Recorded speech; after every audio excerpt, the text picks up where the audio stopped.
Today, my friends, we are doing a breakdown of the Bowitch attack strategy at Town Hall 11. This strategy is still very strong. However, we are going to be giving you guys the best tips in base identification and how to use this strategy.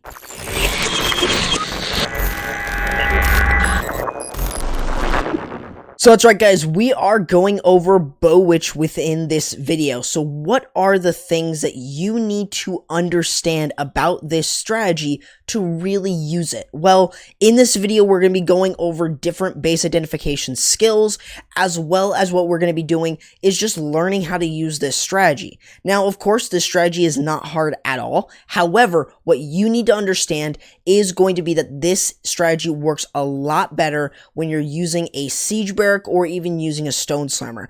If you don't have access to the siege barrack, then I would highly recommend using the slammer. It's a great opportunity to really use something else a little bit different, even though it may not fit into something like this. Think of this almost like a smash attack. So what you're doing is basically going through the entire base and smashing right through it. The siege barrack either provides an extra P.E.K.K.A. or it provides those hog riders, which you can obviously use balloons from a stone slammer as well as a haste. So you guys have a lot of different options to do so. Now, one of the things that you may ask is, what about base identification with this strategy? Well, here is going to be a big thing. Throughout this video, we're going to be going over different variations, and we're also going to teach you different basically base identification skills to really help you improve with Bowitch.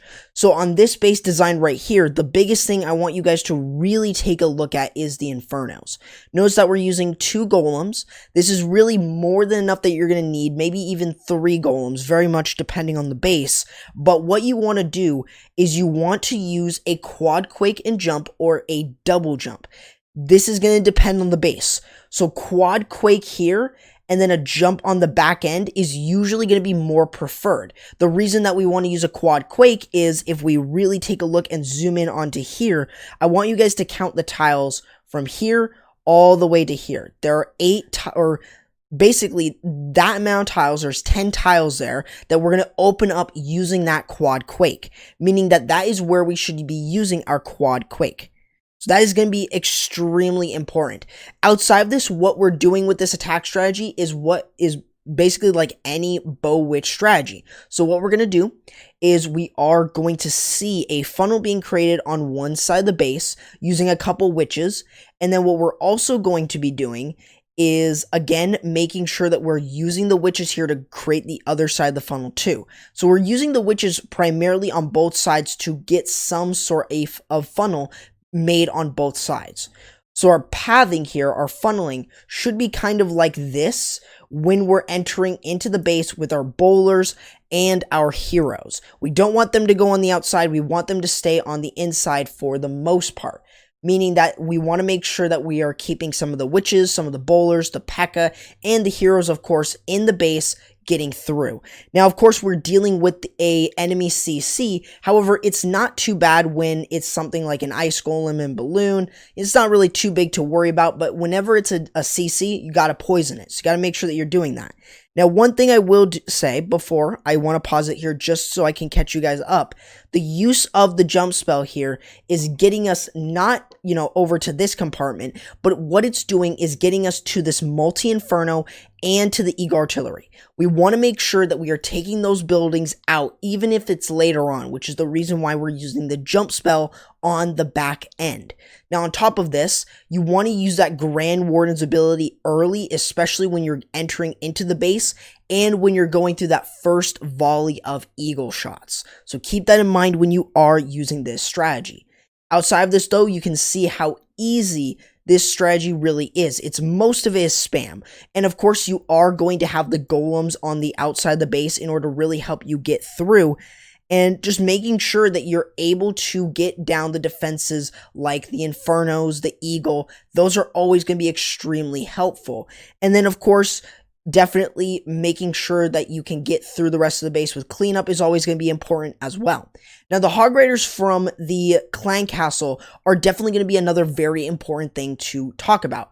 The Hog Riders there are just going to be used on the back end. You don't have to bring a heal spell with them or anything. You just want to make sure that you are getting something from it. So making sure that you are able to sort of get some defenses down on the side where you kind of neglected it, that's really where the Hogs can definitely do some damage, and they can definitely weaken or even take that out completely. So keep that in mind when you guys are using this, but this is not the only example. We've got more examples of using this strategy here at Town Hall 11.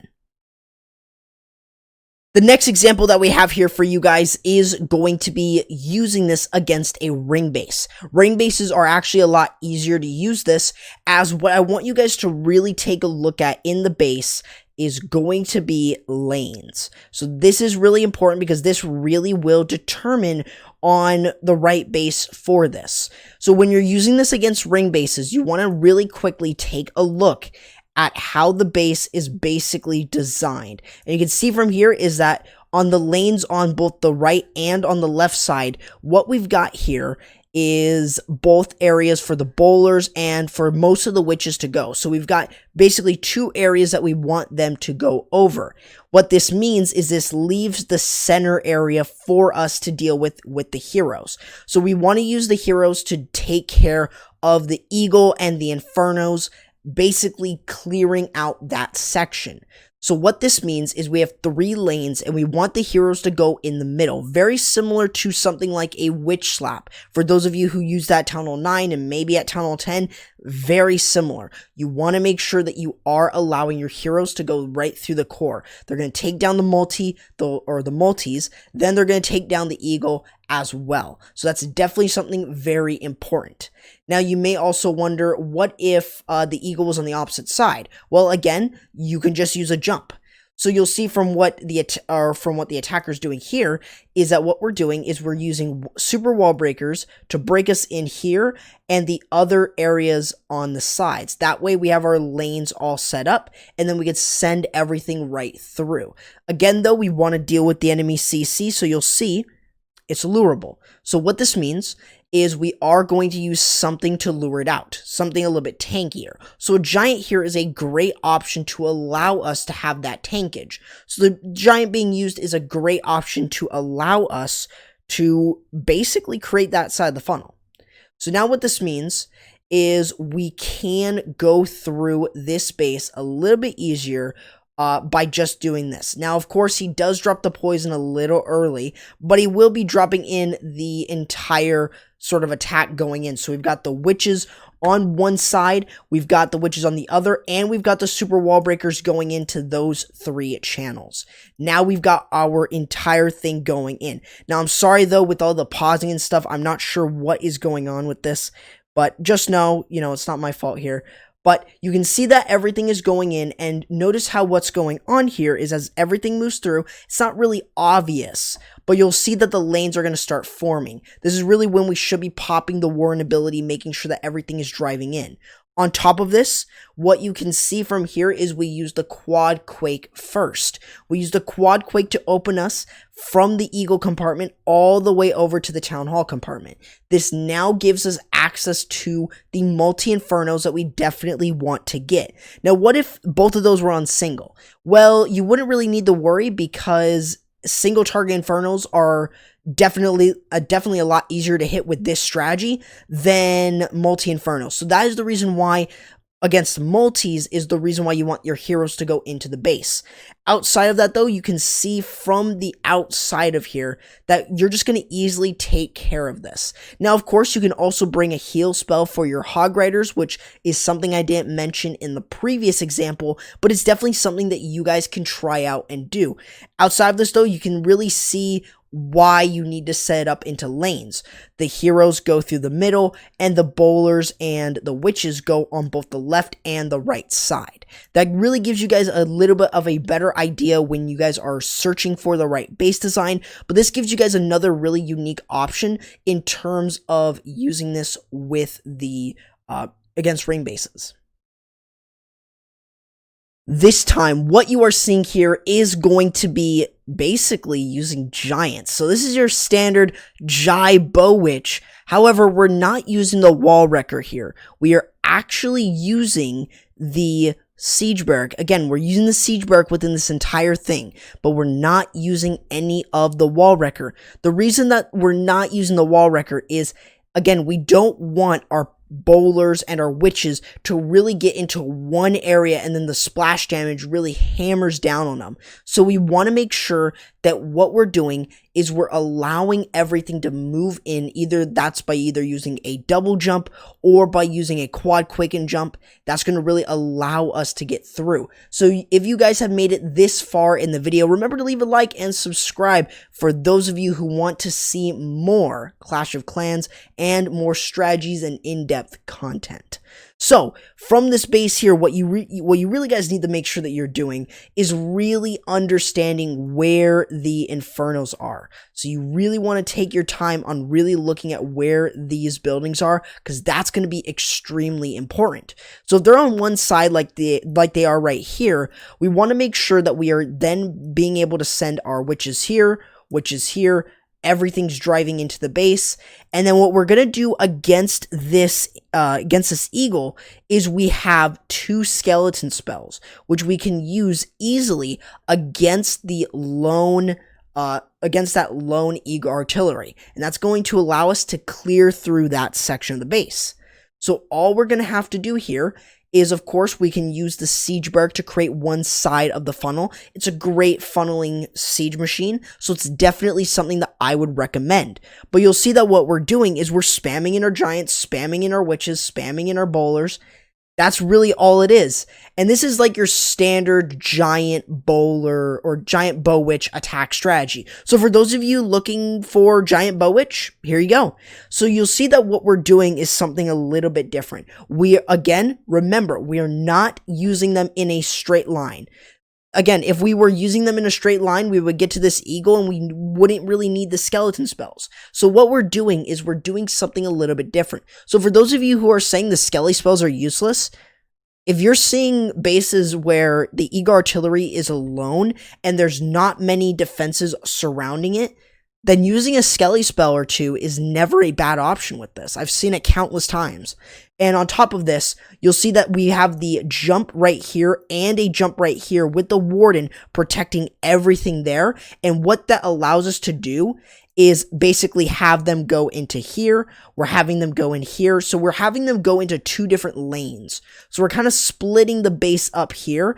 That way what we're able to do is clear one section of the base with one group. The other group is going in with the other side, taking down the other inferno. Skeletons are going to take care of the eagle and all of that. So that's really what you're seeing from this example. Making sure that everything can go in, and that is going to be the main point I want you guys to see. Of course, again, the software does keep sort of, pausing and stuff, so I hope that's really not causing you guys to, hopefully nothing bad is coming from that, but hopefully you guys are still getting the picture of this one. I'm just sorry that I can't really do anything about that. Outside of this, though, you can really see what happened. We used the skeletons from the skeleton spell to clear through this entire eagle compartment, which was alone. And you can see that we had a jump here and a jump here. What this did is it took care of this section here. We had another one taking care of this section right over here. So what that left us with is a group going on the outside on both sides of the base. And that just leads us to cleaning it up. So it's really all you need to think about when you guys are using a giant Bowitch like this on this particular style of base. So again, you're looking for the infernos, even if that means you're using 2 jumps for 2 different groups. So that is something to keep in mind. Now, this base design is a little bit different than the previous one. Again, we're using GiBowitch. However, what you're seeing from this one is, again, we're using quad quake and jump. I'm going to have to say with you, quad quake and jump is a strong method to break in. And the reason that Quad Quake is so strong is it does a lot of damage to defenses. So that means that it can definitely help you weaken up key defenses like the Eagle Artillery, but it can also make sure that you're opening up a ton of walls. What this also means is if you use the jump here, you can get access to both Infernos without using a Quad Quake. And what you can do with the Quad Quake is open up the core of the base and allow everything to run around the base, basically clearing it. So that's all you really got to do with this strategy. So those are going to be the tips I really want to give you guys in terms of a strategy like this. Again, I gave you guys a lot of different variations in terms of the base design as well as the strategy. Again, you saw 2 different examples using golems, and then you saw these 2 examples using giants. And again, we're using the siege barrack in a different way. We're not using it to just send the P.E.K.K.A. in. We're using it to create the funnel. And of course, if you think that you need to send the king in for that, feel free to. But again, the witches can still do that as well. Of course, if you have access to the siege machines or the siege barracks, then they can definitely help. Now you'll see from here, if I pause it, of course, we use that Quad Quake in a different area. We used it to break in, but it gives us access to both Infernos without needing a jump.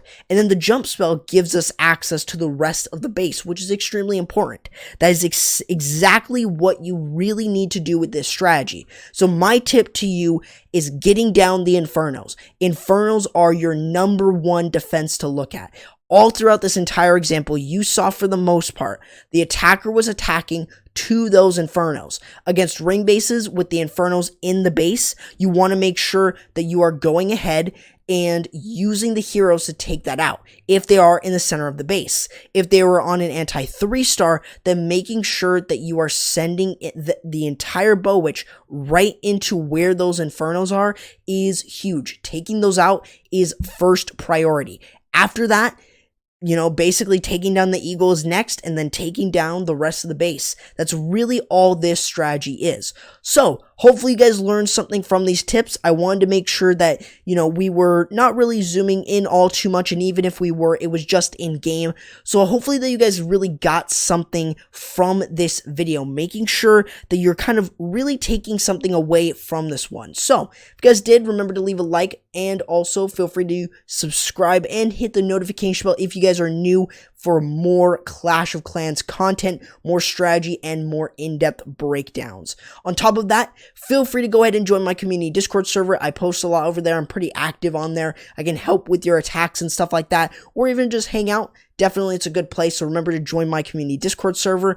Don't forget to follow me over on Twitch and Trovo. We are growing over there, so definitely, I would highly suggest that you guys really definitely follow Trovo. Is a great place to just hang out, especially while I'm streaming. And of course, follow me on Twitch as well. And feel free to go ahead and, if you want, feel free to follow me over on Twitch or Twitter, and also on Instagram. Those links are in the description, along with all my social medias and the streaming sites as well. And on top of that, feel free to go ahead and join any of the clans I cover. All the links to their Discord servers are in the description, so definitely feel free to join any of them as long as you follow their recruitment process. Outside of that, though, that is going to do it for the video. Hope you guys enjoyed, and I'll be seeing you guys next time. Corrupt, signing out.